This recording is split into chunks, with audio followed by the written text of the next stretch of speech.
Bienvenidos a Economía en Breve número 226 con lo más relevante de la marcha de la economía. Esta semana comenzamos con un indicador bastante inusual de Estados Unidos cuyo comportamiento está llamando la atención y generando preocupación. El índice Case-Shiller de precios de las casas registró en abril un aumento de 1.6% mensual y alcanzó una tasa anual de 14.9%, que como pueden ver en esta gráfica, la cual es un récord en la historia del indicador, superando incluso los niveles alcanzados en el 2005 cuando estaba en pleno boom inmobiliario previo a la crisis de las hipotecas subprime y de la crisis financiera del 2008.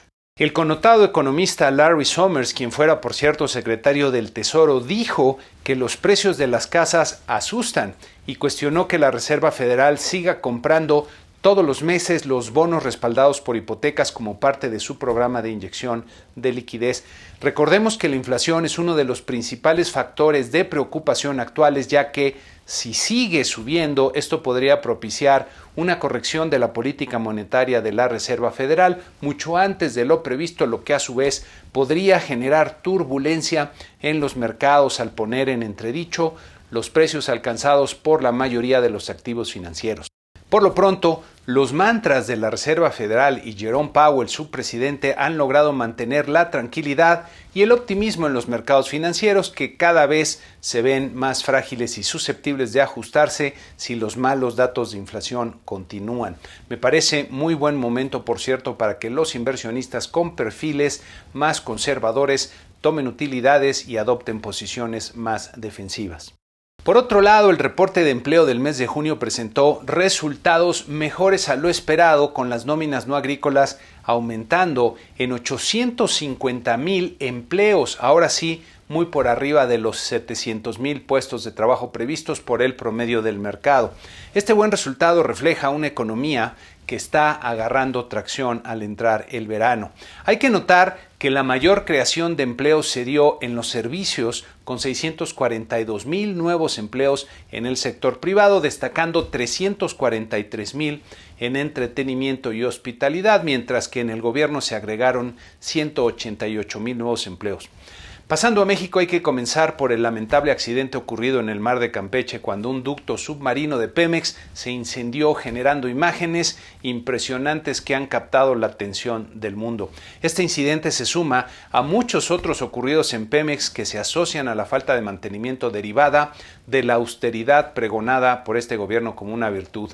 Además del terrible daño ecológico que ha generado este nuevo accidente, tendrá impacto sobre las finanzas de Pemex y es sintomático de lo que ahí ocurre, lo que nos debe de llevar a hacer varias reflexiones. Sobre todo, si de verdad queremos como país apostar el futuro a esta empresa que parece que se está cayendo a pedazos y que está en un negocio en franco declive a nivel mundial. Otra reflexión importante que han estado haciendo varios analistas, como por ejemplo Macario Schettino, es que con la malentendida austeridad se está destruyendo la capacidad operativa del gobierno federal. Hay varios servicios públicos que el gobierno mexicano tiene responsabilidad de proporcionar, como son la seguridad, la salud y la educación. En todos estos sectores hay datos claros de deterioro, lo que afecta a la capacidad productiva del país y la capacidad para generar bienestar entre la población. Es urgente cambiar la estrategia de desarrollo del país y dar un giro de 180 grados, una vuelta en U, para recobrar las posibilidades de desarrollo. El problema es que el presidente ha preferido recurrir a una estrategia mediática para tratar todos los señalamientos que se le hacen como críticas motivadas por intereses ocultos, adjudicándose el monopolio de la razón, pero eso le impide ver la realidad de los problemas que enfrentamos. Mientras tanto, hay un deterioro continuo que no se percibe hasta que el terreno empieza a desmoronarse, como ejemplifica quizá el famoso socavón en Puebla. Las finanzas públicas me parecen otro ejemplo de este tipo de deterioro que no se ve en la superficie, pero que ahí está. Las cifras de finanzas públicas de mayo arrojaron un modesto déficit de 3,000 millones de pesos y un superávit de 21,000 millones en el balance primario. El balance primario, por cierto, es el resultado entre los ingresos del sector público y sus gastos, pero excluyendo los gastos financieros. Ambos indicadores resultan positivos en una primera lectura y sugieren disciplina en las finanzas públicas, lo que es una condición necesaria para la estabilidad de la economía. Pero en este mismo cuadro vemos que buena parte del ahorro se explica por la caída de la inversión del gobierno, lo que si bien permite mantener las finanzas públicas en orden en el presente, compromete la generación de ingresos y bienestar en el futuro, especialmente para el país. En este otro cuadro pueden verse los ingresos públicos que lucen muy bien al compararse contra mayo del año pasado, cuando la actividad económica estaba detenida básicamente por la pandemia. El frijolito en el arroz es la CFE, que va muy por debajo de los ingresos que tenía el año pasado. La deuda pública bruta total ha aumentado en 32 mil millones de dólares hasta el mes de mayo, lo que contrasta con lo que el presidente señala en sus mañaneras. Ya veremos cómo le va, por cierto, al nuevo secretario de Hacienda en los próximos años, pero sería muy recomendable que comenzara por hacer un diagnóstico de verdad profundo de la situación que guardan las finanzas públicas para que no le explote una bomba de tiempo que parece estar ahí metida. Habría que preguntarse cuál sería el déficit público si el gobierno estuviera gastando todo lo que debe para proveer los servicios públicos a los que está comprometido. En fin. Siguiendo con los temas de la semana, la balanza comercial presentó un superávit de 340 millones de dólares en el mes de mayo. Los diferentes renglones presentan crecimientos extraordinarios debido a la base de comparación contra mayo del año pasado, nuevamente cuando estaba la pandemia en pleno. En esta siguiente gráfica podemos ver que el comercio total, que es la suma de exportaciones e importaciones, mantuvo un nivel elevado, parecido incluso al que registró en el mismo mes del 2019, lo que es una buena noticia. En esta otra gráfica puede verse que la recuperación de las exportaciones en la línea oscura ha sido mucho más rápida que en las importaciones en la línea clara. Al interior de las exportaciones han sido las no petroleras, aquí en la línea verde, las que se han recuperado con mayor rapidez que las petroleras. Por el lado de las importaciones, las de bienes intermedios se han recuperado de forma notable, recordando que buena parte de estas son insumos para la exportación. Las importaciones de bienes de consumo y de bienes de capital comienzan a recuperarse, pero a un ritmo más lento, estando todavía muy por debajo de los niveles que alcanzaron hace un par de años. Por otro lado, el crédito de la banca comercial al sector privado se contrajo 13.1% real anual en mayo, lo que sigue siendo un mal desempeño, aunque pudiera ser un punto de inflexión. El crédito a las empresas y personas físicas con actividad empresarial aquí en las barritas se contrajo 18% real anual, seguido del crédito al consumo, que lo hizo en 10.7% real anual.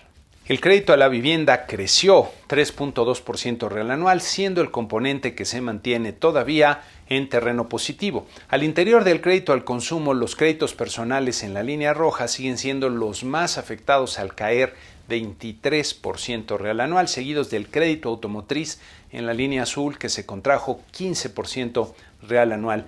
Tanto las personas como las empresas siguen enfrentando un entorno crediticio adverso, diría yo, en el que el crédito no es accesible con facilidad y de forma general. La encuesta de expectativas realizada por el Banco de México en el mes de junio mostró un nuevo y significativo repunte en el pronóstico del promedio de crecimiento para el 2021 a 5.8%.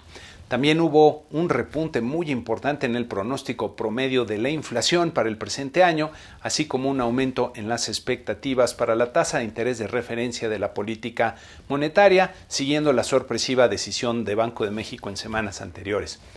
Las remesas que mandan los trabajadores mexicanos en el extranjero a sus familias en México registraron un nuevo máximo histórico en el mes de mayo, aumentando considerablemente respecto al mes de abril, en lo que podríamos denominar el efecto Día de las Madres, ya que muy probablemente es cuando se mandan estas transferencias a las mamás que están en México, 4.5 miles de millones de dólares.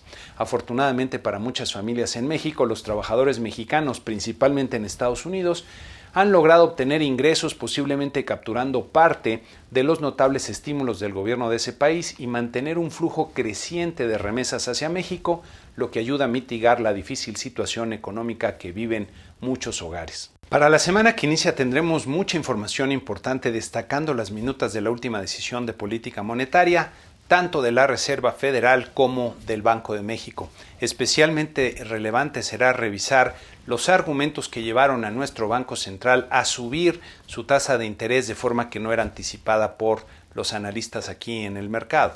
En México tendremos también las cifras de consumo privado del mercado interior, inversión fija bruta del mes de abril, los resultados de la encuesta de Citibanamex y las cifras de la industria automotriz y de la inflación del mes de junio. Para la sección Da Vinci en esta semana les tengo dos recomendaciones. La primera, para los que no les gusta leer, adquieran el gusto por la lectura o aunque sea a disgusto, pero adquieran el hábito de la lectura, ya que esto abrirá horizontes como no se imaginan. Aclaro, por cierto, que no recibo ningún ingreso de la industria editorial por esta recomendación y la que sigue. Del extraordinario libro The Lessons of History de Will y Ariel Durant, que de verdad deben de tener en su biblioteca, les quiero compartir algunas perlas de sabiduría de la sección Gobierno e Historia para reflexionar. La democracia es la más difícil de todas las formas de gobierno, ya que requiere la mayor dispersión de inteligencia y nos olvidamos de hacernos inteligentes cuando nos hacemos soberanos. Si la igualdad en oportunidades educativas puede establecerse, la democracia será real y justificada. La verdad vital es que los hombres no pueden ser iguales, pero el acceso a la educación y la oportunidad pueden hacerse más igualitarios. Y esta última que me parece especialmente importante. Los derechos del hombre no son al poder y al cargo público, sino a la entrada a las avenidas que pueden nutrir y probar la aptitud para el poder y el cargo público. Un derecho no es un regalo de Dios o de la naturaleza, sino un privilegio que es bueno que el individuo tenga para el bien del grupo. Muchas gracias a todos los que siguen haciendo sus aportaciones al programa, que aún está, por cierto, lejos de, ser autosustentable, así que los que aún no lo han hecho, los invito cordialmente a que lo hagan en las opciones que ya conocen y aquí tienen para ello. Y con esto concluimos este programa número 226 con las invitaciones usuales a que se suscriban al canal en YouTube, a que le den like y lo compartan entre aquellos a los que consideren les puede ser de utilidad. Desde luego que me manden sus comentarios, ya sea que los pongan en las redes sociales donde subo el programa o que me manden un correo que aquí tienen para ello. Muchas gracias y que tengan una excelente semana.